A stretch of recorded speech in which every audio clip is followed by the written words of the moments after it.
بسم اللہ الرحمن الرحیم۔ السلام علیکم۔ سیدنا نعمان بن بشیر رضی اللہ عنہ بیان کرتے ہیں، اور یہ حدیث مبارکہ صحیح بخاری میں موجود ہے۔ بیان کرتے ہیں کہ مجھے میرے والد نے عطیہ دیا۔ عطیہ یعنی کہ کچھ کافی مالیت کی کوئی چیز جو ہے نا وہ میرے نام پہ کر دی، اور میرے جب نام پہ کر دی تو میری والدہ نے میرے والد کو کہا کہ جب تک اس بات پر کہ یہ اتنی مالیت جو ہے اس بیٹے کو میں نے دے دی ہے، تو جب تک اس بات پر آپ رسول اللہ صلی اللہ علیہ وسلم کو گواہ نہیں بنا لیتی میں راضی نہیں ہوگی۔ یعنی کہ اللہ کے رسول صلی اللہ علیہ وسلم کی گواہی اس پر ہونی چاہیے کہ آپ نے یہ چیز جو ہے وہ نعمان کو دے دی ہے۔ تو کہنے لگے یہ کون سی بڑی بات ہے؟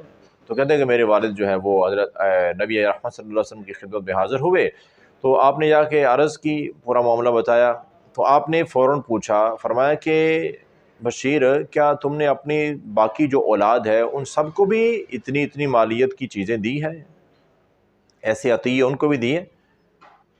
تو کہتے ہیں میرے والد نے عرض کی کہ نہیں اللہ کے رسول نہیں، بس اسی ایک بیٹے کو دیا۔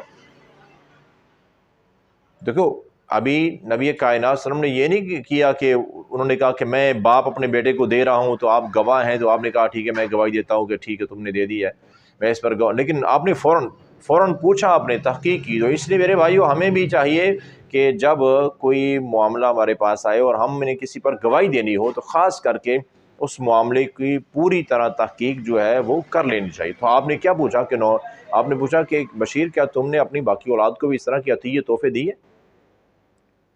اتنی مالیت دی ان کو بھی؟ تو میں نے کہا نہیں۔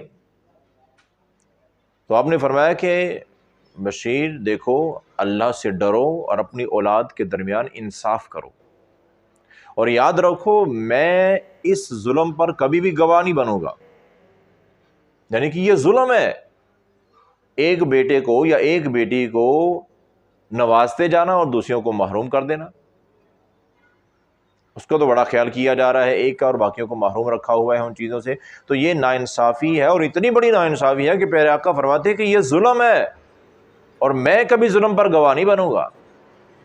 تو میرے محترم بھائیوں، اللہ نے اولاد سے نوازا ہے تو اولاد کے درمیان انصاف کریں، لیکن یاد رکھیں یہ جو کچھ لوگ کرتے ہیں نا کہ وراثت جی ہم نے تقسیم کر دی ہے، یعنی کہ بندہ خود اپنی زندگی میں ہی اپنے بچوں میں، بیٹیوں میں، بیٹوں میں جیسے بھی ہے وہ اپنی ساری جائیداد جو ہے نا وہ تقسیم کر دیتا ہے۔